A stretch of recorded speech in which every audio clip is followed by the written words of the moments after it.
बिस्मिल्लाहिर्रहमानिर्रहीम। आज हम पढ़ेंगे प्रोस्टेट।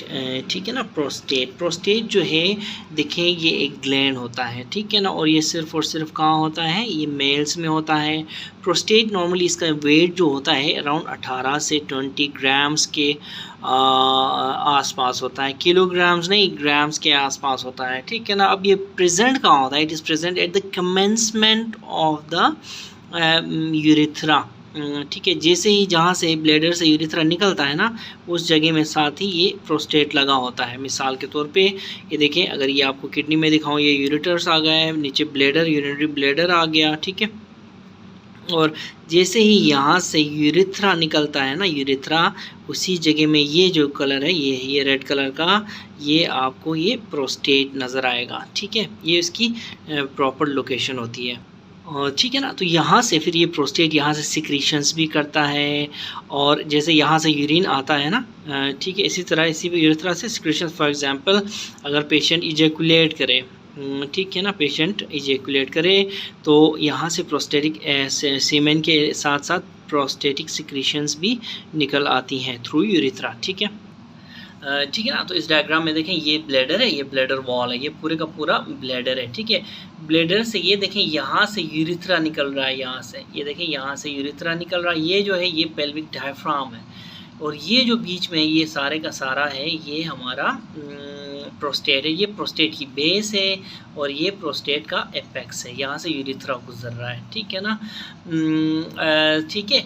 अच्छा, ये देखें, ये इसके बिल्कुल सेंटर से गुजर के बाहर निकल रहा है यूरिथ्रा, ठीक है। तो यहाँ पे से सिक्रीशंस, प्रोस्टेटिक ग्लैंड की सिक्रीशंस भी यूरिथ्रा में आती हैं, ठीक है। ठीक है, फिर ये डायग्राम भी बहुत इंपॉर्टेंट है, ये लेटरल व्यू है, ठीक है। लेटरल व्यू में ये देखें, ये ब्लैडर है, सॉरी ये ब्लैडर है, ठीक है।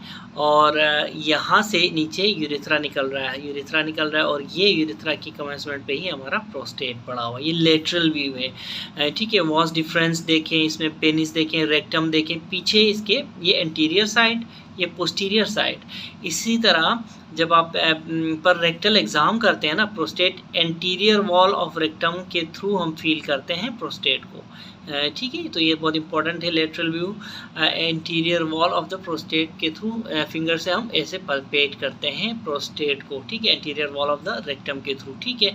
ये देखें, फिर सेमाइनल वेसिकल्स है, यूरिटर्स आगे ब्लैडर में खुल रहे हैं एक साइड पे, ठीक है। नीचे देखो तो एपिडिडिमिस, स्क्रोटम, टेस्टिस, और ये एनस है, ठीक है। ये सारी की सारी लेटरल व्यू बहुत इंपॉर्टेंट है, ठीक है ना। तो डीआरई में जब डिजिटल रेक्टल एग्जामिनेशन करते हैं फिंगर से, तो हम प्रोस्टेट को कैसे फील करते हैं, on the anterior aspect of the rectum हम फील करते हैं। अब देखिए, प्रोस्टेट के जो लोब्स होते हैं ना, वो 5 होते हैं। प्रोस्टेट के 5 लोब्स होते हैं, और इसके 3 जोन्स होते हैं। प्रोस्टेट के 5 लोब्स और 3 जोन्स होते हैं, ये आपने याद रखना है। अब लोब्स देखें, 5 लोब्स कौन कौन से होते हैं। 5 लोब्स में anterior lobe, posterior lobe, middle lobe, और 2 लेटरल, राइट लेटरल और लेफ़्ट लेटरल लोब, ठीक है। तो इसके टोटल मिला के एंटीरियर, पोस्टीरियर, मिडल और जो 2 लेटरल, ये मिला के 5 लोब्स हो गए, सही है। ठीक है। देखिए, लोब्स एंड जोन्स को समझने के लिए हमें जो है प्रोस्टेट को काटना पड़ेगा, वो करना पड़ेगा, ट्रांजैक्ट करना पड़ेगा। फॉर एग्जांपल, अब अगर ये ब्लैडर है, ठीक है, ये ब्लैडर है, यहाँ से आ रहा है यूरिथ्रा, ठीक है, यूरिथ्रा आ रहा है, ठीक है, ये यूरिथ्रा है, ये यूरिनरी ब्लैडर है, यहाँ पे हमारा प्रोस्टेट पड़ा हुआ है ना।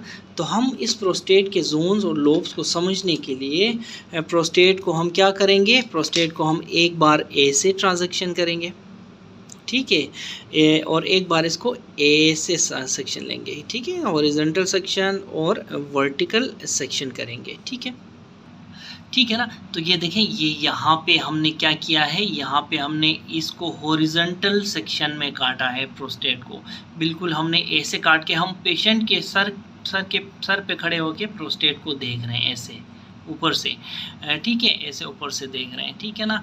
तो उसमें देखें, हमें लोब्स नज़र आ रहे हैं, ये हमारा एंटीरियर लोब, ये एंटीरियर साइड और ये पोस्टीरियर साइड, ठीक है।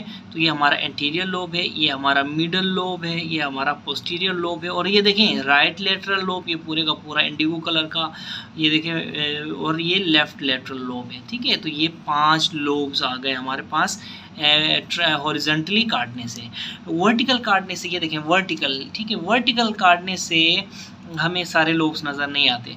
हमने अब इसको ऐसे ऐसे ऊपर से काटा है, ठीक है। जब ऊपर से काटा है ना तो इसमें हमें देखें क्या क्या नज़र आ रहा है।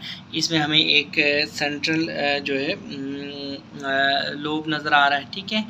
अब देखें जब हम ऐसे प्रोस्टेट को काटेंगे ना तो एक लेटरल लोब तो ऐसे ही नज़र नहीं आएगा, गायब हो जाएगा। दूसरा लेटरल लोब इस सेक्शन के पीछे उस तरफ है, ठीक है, और बीच में हमें चीज़ें नज़र आ रही हैं। कौन कौन सी नज़र आ रही हैं? ये देखें, ये हमारा एंटीरियर लोब है, ये हमारा पोस्टीरियर लोब है, ठीक है, और ये हमारा क्या है? ये हमारा मिडल लोब है या फिर मीडियन लोब भी जिसको बोलते हैं, ठीक है ना।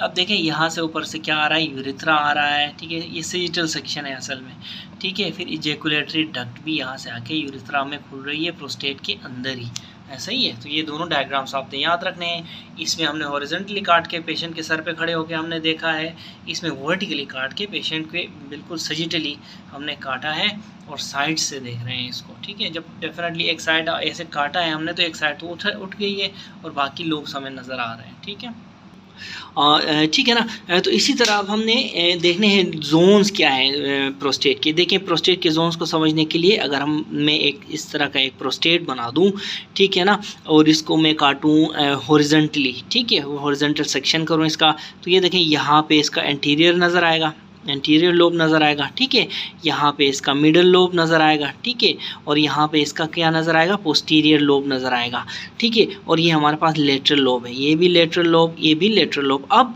जोन्स कैसे बनाएं हम इसके अंदर जोन्स हम बनाएंगे, ठीक है ना। अब जोन्स कितने हैं? सेंट्रल जोन है, पेरिफेरल जोन है और ट्रांजिशनल जोन है। ट्रांजिशनल 3 जोन्स है। अब इसमें से जो सेंट्रल जोन है वो ऐसे बनेगा, ये देखें सेंट्रल जोन ऐसे करके बनेगा।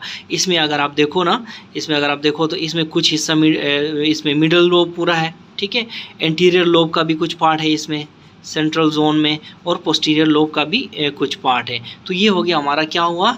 Central zone. देखिए हमने पहले प्रोस्टेट के लोब्स पढ़े थे, हम अभी जोन्स पढ़ रहे हैं जो कि टोटल 3 जोन्स होते हैं किसके? प्रोस्टेट के, ठीक है। तो सेंट्रल जोन ये ग्रीन में मैंने आपको करके दिखा दिया। अब उसके बाद दूसरा है पेरिफेरल जोन। इसके बाहर जो होगा ना, इसके बाहर इसका पूरा ये जो हिस्सा है ये पूरे का पूरा पेरिफेरल जोन में आएगा, ठीक है। ये देखें ये सारे का सारा पेरिफेरल जोन। अब सेंट्रल जोन भी हो गया, पेरिफेरल जोन भी हो गया। ट्रांजिशनल जोन कौन सा है? ट्रांजिशनल जोन इन दोनों के बीच में जो हिस्सा होगा ना वो ट्रांजिशनल जोन कहलाएगा, सही है।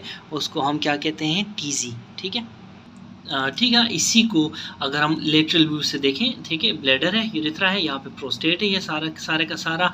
इसमें देखें CZ जो है वो सेंट्रल जोन है, ये देखें ये सेंट्रल जोन है, और उसके बाद ये जो है ये पेरिफेरल पेरिफेरल जोन है पूरा, और बीच में यहाँ पे ट्रांजिशनल जोन आपको नज़र आ रहा है, ठीक है। साथ से माइनर वेसिकल्स और इजैकुलेटरी डक्ट आपको नज़र आ रही है जो कि यूरिथ्रा में खुल रही है, ठीक है ना, ठीक है ना। तो अब देखें कि ये जो जोन्स हैं और लोब्स हैं ये क्यों ज़रूरी होते हैं।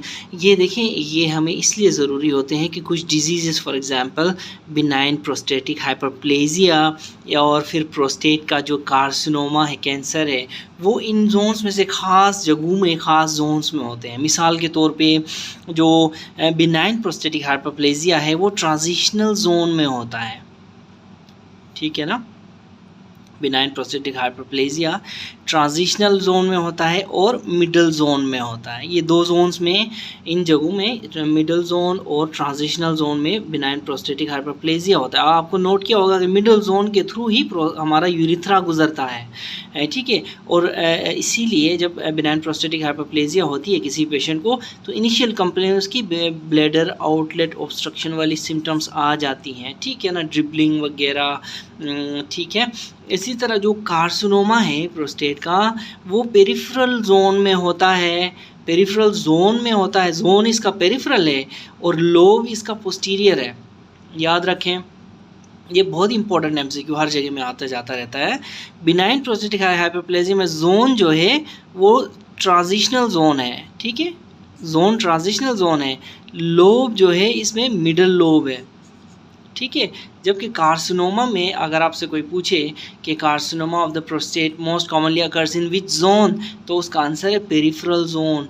और अगर कोई पूछे कि carcinoma of the prostate most commonly occurs in which lobe, तो इसका आंसर पोस्टीरियर लोब है। ठीक है, इसमें दोनों पी है। ठीक है, जबकि इसमें टीजी यानी कि ट्रांसफ़र जो ट्रांजिशनल जोन और मिडल लोब है। तो ये इंपॉर्टेंट है, ये एमसीक्यूज़ है। ठीक है, ठीक है। अब मैंने क्या कहा था कि जो यूरिथ्रा है, यूरिथ्रा वो मिडल लोब में से होके गुजरता है ना। देखें, अगर आप ये प्रोस्टेट बनाना सीख लें आप, ठीक है, ये प्रोस्टेट है, anterior lobe, posterior lobe, middle lobe, ठीक है, मिडल लोब, इसमें से गुजरता है यूरिथ्रा। ठीक है, अब देखें ये लेटरल लोब्स हैं दोनों, ये एंटीरियर लोब, ये पोस्टीरियर लोब। और इसी जगह में अगर आप जोन्स बनाना चाहें तो आप कैसे बनाएंगे, ये देखें यहाँ पे आप मिडल क्या कहते हैं वो सेंट्रल जोन बनाएंगे। ठीक है, और यहाँ पे फिर पेरिफेरल जोन आएगा, यहाँ से उस तरफ, यहाँ से बाहर पेरिफेरल जोन आएगा, और ये बीच वाला जो है ये ट्रांजिशनल जोन है। तो प्रोस्टेट जो बीपीएच होता है वो इस जगह में होता है, इस जगह में, ये पेरिफेरी में नहीं होता, बीपीएच इस जगह में होता है। इसीलिए ये यूरिथ्रा को पहले कंप्रेस कर लेता है। तो कहने का मतलब ये है कि अगर पेशेंट बीपीएच का पेशेंट हो ना, वो यूरिथ्रा की कंप्रेशन जल्दी होती है वो बीपीएच में, इसलिए जल्दी आपके पास प्रेजेंट करेगा यूरिनरी ऑब्स्ट्रक्शन के साइंस के साथ। जबकि कार्सिनोमा देखें, कार्सिनोमा का जो पेशेंट है, प्रोस्टेट कार्सिनोमा का जो पेशेंट, वो लेट आपके पास आए, क्योंकि कार्सिनोमा दूर से स्टार्ट होता है, पेरिफेरल जोन में स्टार्ट होगा, स्पेशली पोस्टीरियर पेरिफेरल जोन में ऐसे स्टार्ट होगा। यहाँ तक यूरिथ्रा तक पहुँचने तक बहुत टाइम लगता है, और it's too late when the patient comes with urinary symptoms. ठीक है, ठीक है ना। So carcinoma of the prostate is not obstructing the urethra till it's too late. ठीक है, अब हिस्टोलॉजी ऑफ द प्रोस्टेट की बात करें, देखें, अगर कोई किसी आदमी का प्रोस्टेट ले लें, हम वहाँ से बायोप्सी ले लें, ठीक है, बायोप्सी ले लें कट करके, ठीक है, तो उसमें हमें बहुत सारे ग्लैंड्स, मल्टीपल ग्लैंड्स नज़र आएंगे प्रोस्टेट में। ठीक है, इसी तरह ग्लैंड्स जो हैं वो फिर इर्द गिर्द उसके बाइलेड एपिथेलियम होगी। याद रखें, अगर ये ग्लैंड है तो इसमें ना बाइलेड एपिथेलियम होगी, ग्लैंड के अंदर 2 लेयर्स की एपिथेलियम होगी, ऐसे करके सेंट्रल फिर एसिनाई होगा, वहाँ पे होता है कॉर्पोरा एमाइलिसिया, सेंटर में कॉर्पोरा एमाइलिसिया। ठीक है, तो ये ग्लैंड्स होते हैं। ठीक है, अच्छा, ये जो बाइलेड एपिथेलियम होती है ये इनर कॉलमनर और आउटर क्यूबॉइडल होती है, ओक। ठीक है, आउटर कॉलमनर और आउटर क्यूबॉइडल, ओक्यू लिख दो, OCU। ठीक है, outer cuboidal, inner columnar epithelium होती है। ठीक है, हाँ, ठीक है ना। अब देखें, ये जो अगर ये इसका एसिनाई है, ठीक है, यहाँ पे डबल लेयर्ड एपिथेलियम है, एक ये लेयर हो गई, दूसरी ये लेयर हो गई। ठीक है, दूसरी मैं किसी और पेन से बनाता हूँ, फॉर एग्जांपल इस तरह लेयर हो गई, बीच में कॉर्पोरा एमाइलिसिया हो गया। जब ये सिर्फ एक ग्लैंड तो नहीं होता ना, यहाँ पे बहुत सारे ग्लैंड्स नज़र आएंगे आपको, ये नज़र आएगा, और इनके बीच में क्या होता है, स्ट्रोमा होता है। ये देखें, इस तरह स्ट्रोमा होता है, इन ग्लैंड्स के बीच में स्ट्रोमा, और ये स्ट्रोमा होता है फाइब्रोमस्कुलर स्ट्रोमा होता है प्रोस्टेट के केस में। ठीक है ना। ठीक है, ये देखें, ये एक आपको मैं एसिनाई दिखाता हूँ प्रोस्टेट का। ये देखें, यहाँ पे जो एपिथेलियम है वो बाइलेड एपिथेलियम है, ये और ये फिर इसके बाहर वाला ये फिर दूसरा एसिनाई है, ये दूसरा एसिनाई है। इसकी एपिथेलियम देखें, ये अलग एपिथेलियम, ये अलग एपिथेलियम। ठीक है, मैंने क्या कहा था, आउटर क्यूबॉइडल, इनर कॉलमनर। ठीक है, आउटर क्यूबॉइडल, इनर कॉलमनर, और ये बीच वाला एरिया जहाँ पे सिक्रीशंस ये देखें, इंट्राल्यूमिनर सिक्रीशंस आती हैं यहाँ पे। ठीक है, इसी तरह ये जो यहाँ पे होता है कॉर्पोरा एमाइलिसिया। ठीक है, और ये फिर क्या है, बैकग्राउंड में ये स्ट्रोमा है इसका, बाहर ये जो है स्ट्रोमा, और ये स्ट्रोमा क्या होता है इसका, फाइब्रोमस्कुलर स्ट्रोमा होता है। ठीक है, ठीक है ना। ये देखें, ये और डायग्राम देखें, जो बाइलेड आपको नज़र आ रहा है। ठीक है, ये देखें, ये एसिनाई है, और इसके इर्द गिर्द आसपास देखें, ये डबल लेयर आपको नज़र आ रही है, डबल लेयर क्यूबॉइडल एपिथेलियम की, ठीक है, इनर कॉलमनर एपिथेलियम की और आउटर क्यूबॉइडल एपिथेलियम की। ये देखें करीब से, ठीक है, और इसके इर्द गिर्द जो है ये स्ट्रोमा है, स्ट्रोमा जो है इसका फाइब्रोमस्कुलर होता है। ठीक है, ठीक है ना। अब प्रोस्टेट के केस में डिजीज़ क्या है प्रोस्टेट की, देखें दो किस्म की फेमस डिजीज़ है। एक है बिनाइन प्रोस्टेटिक हाइपरप्लेजिया, जिसको बिनाइन नोडुलर हाइपरप्लेजिया भी बोलते हैं, और दूसरा है प्रोस्टेटिक कार्सिनोमा। अब इन दोनों के डिजीज़ के केस में ठीक है ना, ये जो है ये बिनाइन है और ये है कैंसर है, मलिग्नेंट है। ठीक है। अच्छा, अब इन दोनों डिजीज़ में पेशेंट की जो प्रोस्टेट की हिस्टोलॉजी चेंज होती है, तो हम इन दोनों डिजीज़ के बारे में पढ़ेंगे। सबसे पहले बिनाइन प्रोस्टेटिक हाइपरप्लेजिया, एज 50 से ऑनवर्ड्स ये होती है, और साइड कौन सी होती है मैंने पहले भी बताया, मिडल लोब और ट्रांजिशनल जोन में होती है।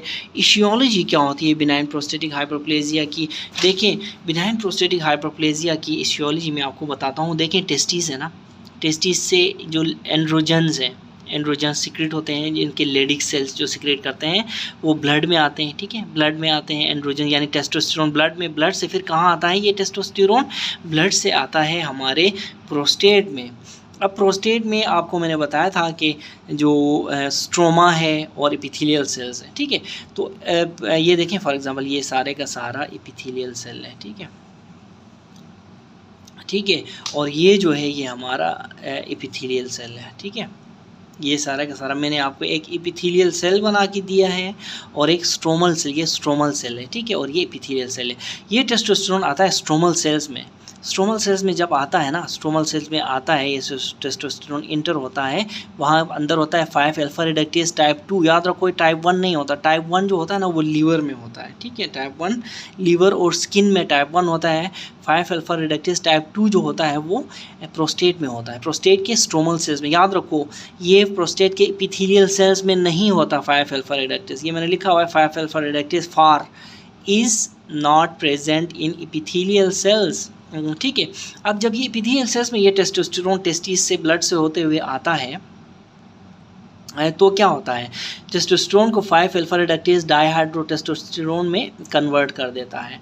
ये डाइहाइड्रोटेस्टोस्टेरोन जो है अपने अंदर सेल के रिसेप्टर्स से लग के, अंदर न्यूक्लियस के रिसेप्टर से लग के वो अंदर आता है, अंदर आके ये ट्रांसलेशन ट्रांसक्रिप्शन वगैरह के प्रोसेस से गुजर के एक्शन अपना मैकेनिज्म ऑफ एक्शन इसका यही है। ठीक है, जब गुजरता है तो फिर ये ग्रोथ फैक्टर्स बनाता है। ठीक है, ग्रोथ फैक्टर, ये देखें ग्रोथ फैक्टर फिर बाहर आता है, बाहर आके कहाँ जाता है, ये एपिथेलियल सेल में जो रिसेप्टर्स हैं इन पे लगता है। ठीक है, लगने के बाद फिर आगे इसकी ग्रोथ फैक्टर है ना ग्रोथ कराता है। ठीक है, इसी तरह यही डाइहाइड्रोटेस्टोस्टेरोन फिर क्रॉस करके उधर भी जाता है। ठीक है, कहाँ जाता है, एपिथेलियल सेल्स में, क्योंकि यहाँ टेस्टोस्टेरोन डाइहाइड्रोटेस्टोस्टेरोन में इटसेल्फ कन्वर्ट नहीं होता, क्योंकि यहाँ 5 अल्फा रिडक्टेज नहीं होता। ठीक है, ये डाइहाइड्रोटेस्टोस्टेरोन इधर आता है, आके लग के ट्रांसक्रिप्शन ट्रांसलेशन के ज़रिए एक्शन करता है और ग्रोथ फैक्टर्स सिक्रेट करता है। ये ग्रोथ फैक्टर्स फिर आके कहाँ लगते हैं, स्ट्रोमल सेल्स पे।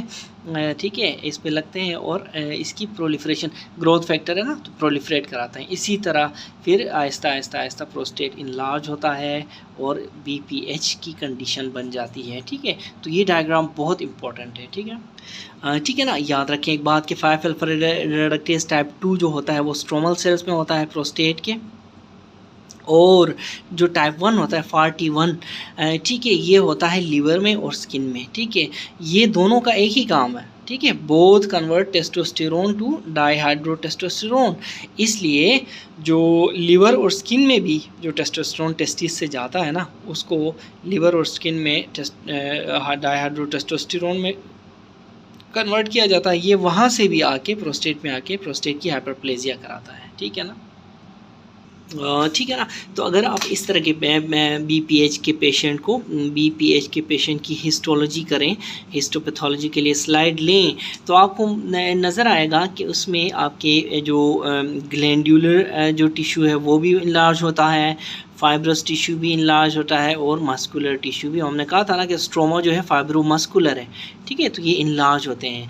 ठीक है, यहाँ पे देखिए एक और बात मैं बताना चाहूँगा कि 5 अल्फा रिडक्टेज इनहिबिटर्स होते हैं हमारे पास, फॉर एग्जांपल फिनास्ट्राइड वगैरह वगैरह। ठीक है, वो इसी टेस्टोस्टेरोन को इसको ब्लॉक करते हैं 5 अल्फा रिडक्टेज टाइप 2 को, तो ये टेस्टोस्टेरोन डाइहाइड्रोटेस्टोस्टेरोन में कन्वर्ट नहीं होता। ठीक है, तो ये हम बाद में इसी जो है पिक्चर के थ्रू एक वीडियो बनाएंगे, ठीक है ना। अच्छा देखें, मैंने क्या कहा कि बिनाइन प्रोस्टेटिक हाइपरप्लेजिया में हिस्टोपैथोलॉजी करेंगे तो आपको तीनों टिश्यूज़ ग्लैंडुलर, फाइब्रस और मस्कुलर टिश्यू इनलार्ज नज़र आएंगे, इनलार्ज नज़र आएंगे, इनलार्ज नज़र आएंगे, ठीक है, ठीक है। लेकिन इसमें जो ग्लैंडुलर हाइपरप्लेजिया है वो प्रीडोमिनेट्स और फाइब्रस हाइपरप्लेजिया और मस्कुलर हाइपरप्लेजिया, ठीक है ना। अब यहाँ देखें, यहाँ पे आपको ये प्रोस्टेट नज़र आ रहा है, ठीक है।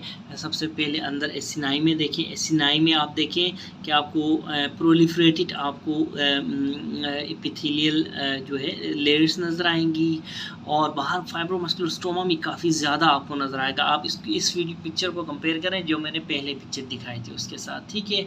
फिर यहाँ पे पेपिलरी इनफोल्डिंग्स होती हैं, पेपिलरी इनफोल्डिंग्स, कन्वोल्यूशंस, ये देखें ऐसे करके ऐसे करके ऐसे करके, ये जो सारी है ना इनफोल्डिंग्स हैं, बीच में आपको कॉर्पोरा एमाइलिसिया नज़र आ रहा है, ठीक है। तो ये जो है ये BPH की स्लाइड है, ठीक है। ये देखें, ये नॉर्मल प्रोस्टेट है, कितना प्यारा सा प्रोस्टेट नज़र आ रहा है आपको। जबकि इसमें देखें, इसमें थोड़ा पीछे वाली पिक्चर में देखें, पीछे वाली पिक्चर में देखें तो आपको नज़र आएगा, ये देखें इसमें देखें तो आपको ये जो है पेपिलरी इनफोल्डिंग्स आपको बहुत ज़्यादा नज़र आएंगी और डेंस फाइब्रोमस्कुलर टिश्यू नज़र आएगा, ठीक है ना। इसके अलावा देखिए जो एपिथेलियम है ना, BPH में एपिथेलियम डबल लेयर्ड ही रहती है, याद रखें। मैंने कहा था कि नॉर्मली भी डबल लेयर्ड होती है, लेकिन BPH में भी एपिथेलियम डबल लेयर्ड होती है। अलबत्ता जो कार्सिनोमा है उसमें double layer of the epithelium नहीं होती, लूज़ कर जाती है, ठीक है, याद रखें, ये बहुत इंपॉर्टेंट पॉइंट है, ठीक है। इसके अलावा यहाँ पे देखें, इसको आप कैसे दूसरे तरीके से कैसे लिख सकते हैं, इसमें ग्लैंडुलर हाइपरप्लेजिया होती है और स्ट्रोमल हाइपरप्लेजिया। अब स्ट्रोमा में अंदर फिर फाइब्रस और मस्कुलर आपको कंपोनेंट मिल जाएगा, ठीक है। इसको ऐसे भी लिख सकते हैं, ठीक है ना। तो BPH में क्या होता है, ग्लैंडुलर स्ट्रोमल हाइपरट्रॉफी, स्ट्रोमा के अंदर फाइब्रस और मस्कुलर हाइपरट्रॉफी, ठीक है ना। हमने BPH कर लिया, ठीक है। अब हम करेंगे प्रोस्टेट कार्सिनोमा।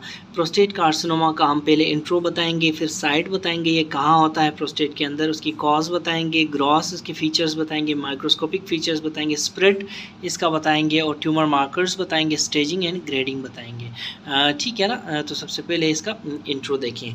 इंट्रो में ये है कि जो कार्सिनोमा होता है ये सेकेंड मोस्ट कॉमन कार्सिनोमा होता है, ठीक है ना, फर्स्ट लंग का है, ठीक है। और एज इसकी क्या है, 50 से ज़्यादा पेशेंट्स में, एज के पेशेंट्स में ये होता है। और कहाँ होता है, पोस्टीरियर लोब में ये होता है और पेरिफेरल जोन, मैंने कहा था ना PP निमोनिक है इसका, ठीक है।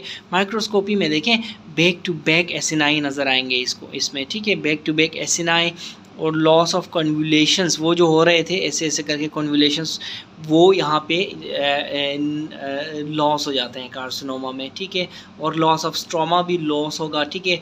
पेरीन्यूरल इन्वेजन होगी, यानी कि नर्व के आसपास ये ज़्यादा इन्वेड करेगा, टिपिकल फीचर है कार्सिनोमा प्रोस्टेट की पेरीन्यूरल इन्वेजन, ठीक है। याद रखें, all glands are single lined,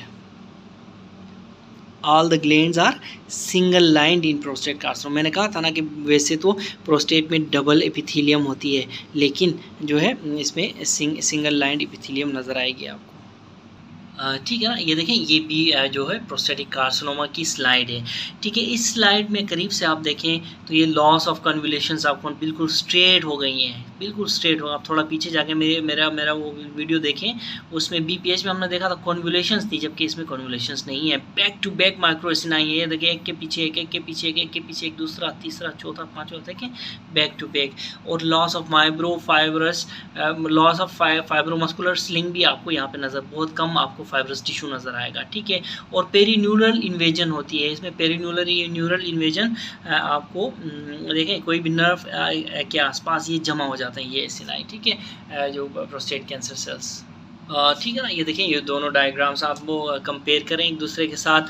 ये जो है ये BPH की डायग्राम है, स्लाइड है, और ये क्या है, ये किसकी है, ये है हमारी जो है प्रोस्टेटिक कैंसर की। ये देखें इसमें कितने ज़्यादा कन्वुलेशंस हैं, ये देखें कन्वुलेशंस कितने ज़्यादा हैं।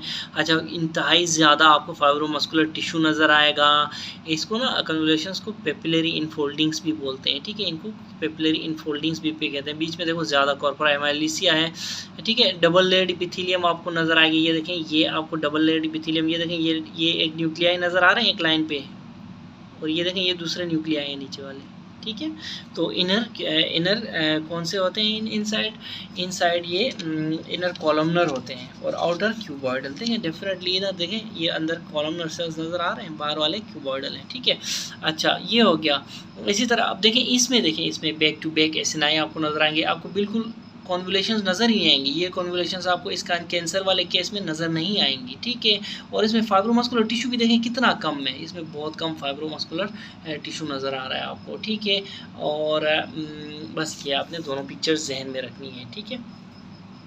ठीक है, अब हम spread of the prostate cancer पढ़ेंगे। देखें, प्रोस्टेट कैंसर जो है वो उसकी 3 टाइप्स की स्प्रेड होती हैं। डायरेक्ट स्प्रेड होता है, लिम्फेटिक स्प्रेड होता है, और हिमेटोजेनस यानी ब्लड के थ्रू स्प्रेड होता है, ठीक है। डायरेक्ट स्प्रेड में देखें, डायरेक्ट स्प्रेड में ये कहाँ जाता है, स्पाइनल वेसिकल्स जा सकता है, रेक्टम में जा सकता है, यूरिनरी ब्लैडर में जा सकता है, यूरिथ्रा में जा सकता है, और पेनिस तक जा सकता है। देखिए, आप एनाटॉमी देखें, उसकी फिगर देखें तो आपको पता चल जाता है, ठीक है ना। ये देखें, ये एनाटॉमी है, ये प्रोस्टेट है। प्रोस्टेट ये कहाँ जा सकता है, यूरिनरी ब्लैडर जा सकता है, स्पाइनल वेसिकल्स जा सकता है, पीछे रेक्टम तक जा सकता है, ठीक है। इसी तरह नीचे आके पेनिस तक आ सकता है, ठीक है।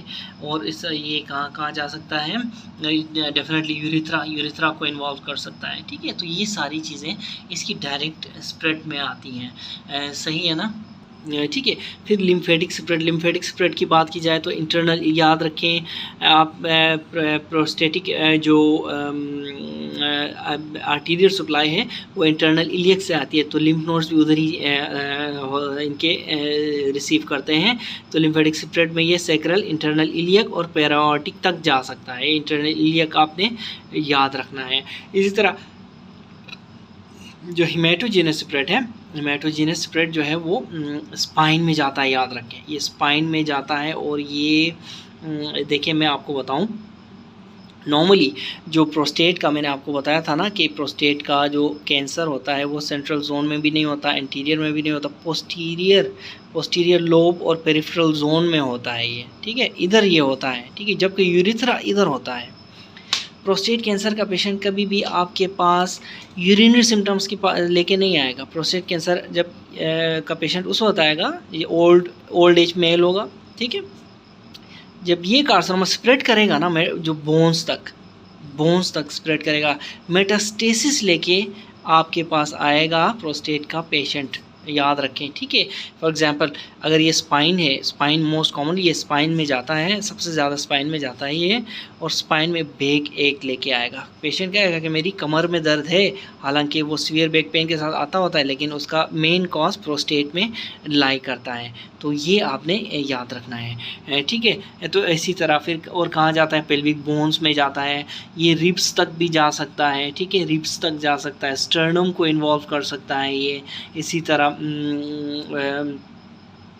ठीक है, आगे मैं और भी बताऊंगा, ये डिफरेंट और जगहों तक जाता है। अदर्स में फॉर एग्जांपल देखें, लंग्स में जाता है, किडनीज में जाता है, ब्रेस्ट तक जाता है, ये ब्रेन तक भी जाता है प्रोस्टेट कैंसर।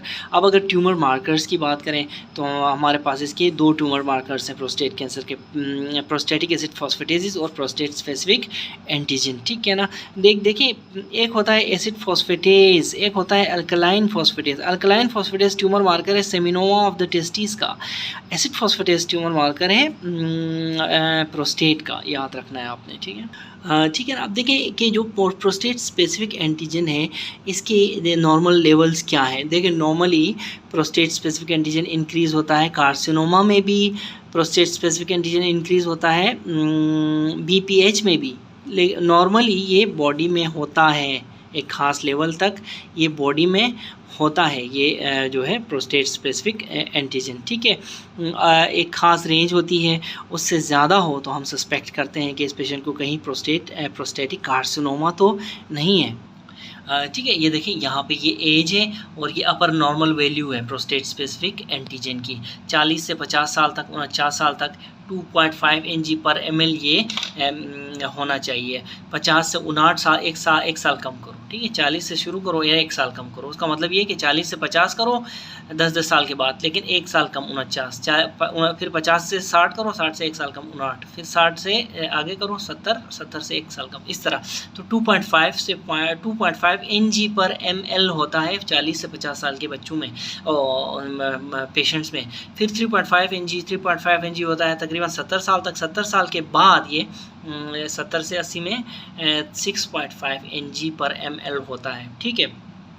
इस रेंज से ज़्यादा हो तो हम सस्पेक्ट करते हैं कि इसको कहीं प्रोस्टेट कार्सिनोमा तो नहीं है, ठीक है। इसीलिए कहते हैं कि जो भी आपके फैमिली में 50 साल से ज़्यादा के जो लोग हैं उनकी साल में एक बार तो कम से कम आपने PSA लेवल्स कराने हैं, क्योंकि BPH बहुत ज़्यादा कॉमन है, ठीक है। इसी तरह प्रोस्टेट कार्सिनोमा भी कॉमन है, ठीक है।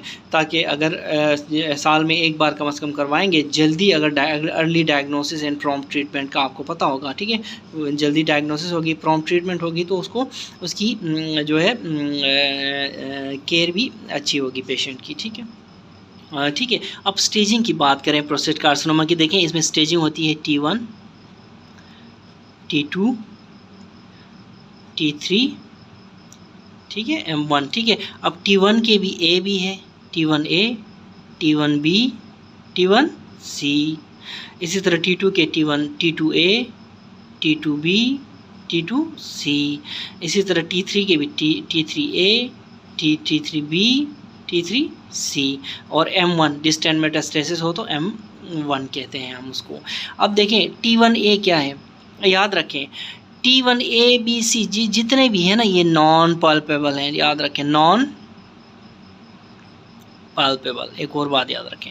फिर T2A B C ये हैं पैल्पेबल, T2A, T2B, T2C ये सारे के सारे हैं पैल्पेबल, ये सारे के सारे पैल्पेबल हैं। तो ये नॉन पैल्पेबल, ये यहाँ से आगे पूरे पैल्पेबल ही होते हैं, ठीक है ना। पैल्पेबल मतलब DRE करेंगे हम, ठीक है। DRE करने के बाद जब फिंगर डालेंगे तो एंटीरियर वॉल ऑफ प्रोस्टेट के एंटीरियर वॉल ऑफ रेक्टम के थ्रू हमें posterior side of the prostate feel होगी, तो उसको पैल्पेबल कहते हैं, ठीक है। तो अब देखें सबसे पहले T1A क्या होता है। T1A क्या होता है, T1A होता है नॉन पैल्पेबल, ठीक है। अच्छा, less than or equal to 5% rejected tissue involved, ठीक है ना। Less than or equal to 5% of the rejected tissue is involve, यानी कि हमने जितनी रिजेक्शन की है ना बायोप्सी के लेने के लिए, उसमें से less than or equal to 5% involve होता है और वो नॉन पैल्पेबल होता है, उसको हम T1A बोलते हैं, ठीक है। इसी तरह फिर T2A क्या होता है। T2A जैसा कि मैंने बताया ये सारे नॉन पैल्पेबल हैं, तो ये भी नॉन पैल्पेबल होता है। फिर देखें greater than 5% of the rejected tissue is involved, ठीक है। रिजेक्टेड टिश्यू इज़ इन्वॉल्व, तो ये T2B हो गया। फिर T2C क्या होता है, नॉन पल्पेबल है ये भी, सॉरी T1 नहीं है, T1A, T1B, T1C कर रहा है ना, तो हम पहले इधर T1 में है, ठीक है।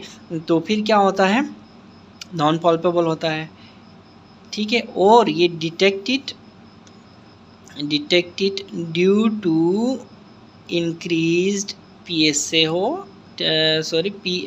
तो ये T1C कहेंगे हम इसको, ठीक है। अब देखते हैं T2A क्या होता है, T2B क्या होता है और T2C क्या होता है, ठीक है ना। अब देखें T2 जो B होता है ना, जो T2B, ये देखें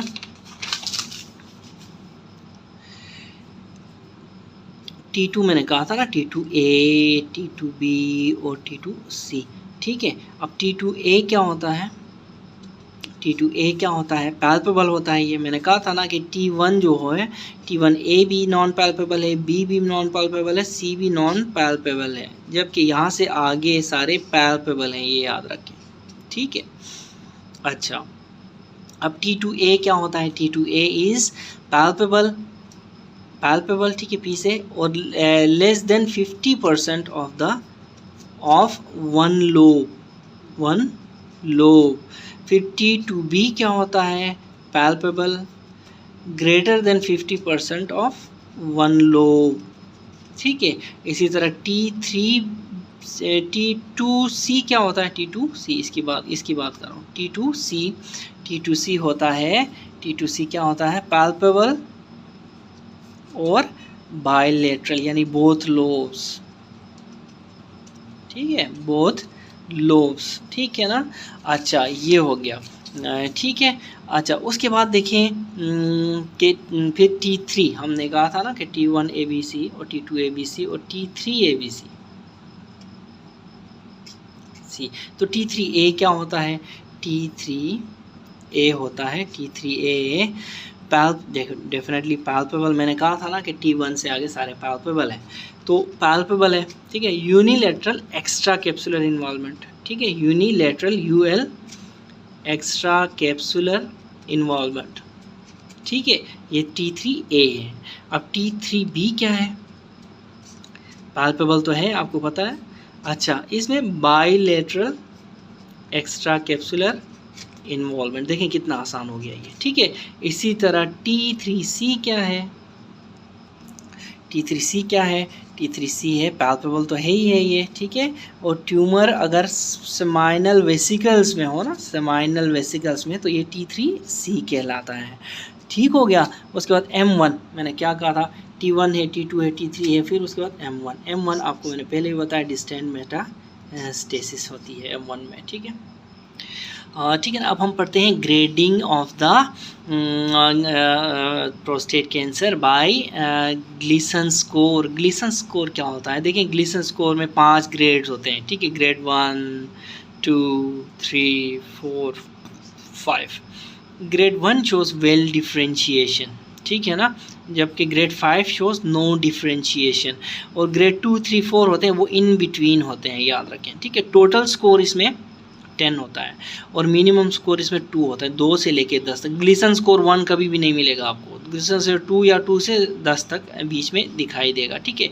असल में ग्लीसन स्कोर में एक होता है प्राइमरी, एक होता है सेकेंडरी, ठीक है ना। सेकेंडरी प्राइमरी स्कोर जो कि डोमिनेंट स्कोर होता है, वो सेकेंडरी स्कोर होता है।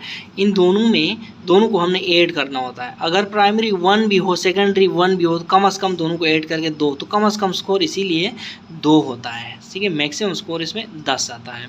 अब देखें, अगर ग्लीसन स्कोर 2 से 5 है के बीच में है, तो ये होगा लो ग्रेड प्रोस्टेट कैंसर, ठीक है, लो ग्रेड प्रोस्टेट कार्सिनोमा। अगर ग्लीसन स्कोर 6 से 7 है, तो इसको हम कहेंगे इंटरमीडिएट ग्रेड प्रोस्टेट कार्सिनोमा, ठीक है ना। इसमें most of the cancer groups fall in this category, याद रखें, 6 से 7 में, ठीक है। इसी तरह अगर 8 से 10 है, तो उसको हम कहेंगे हाई ग्रेड प्रोस्टेटिक कार्सिनोमा। तो ये ग्लीसन स्कोरिंग सिस्टम है, ठीक है।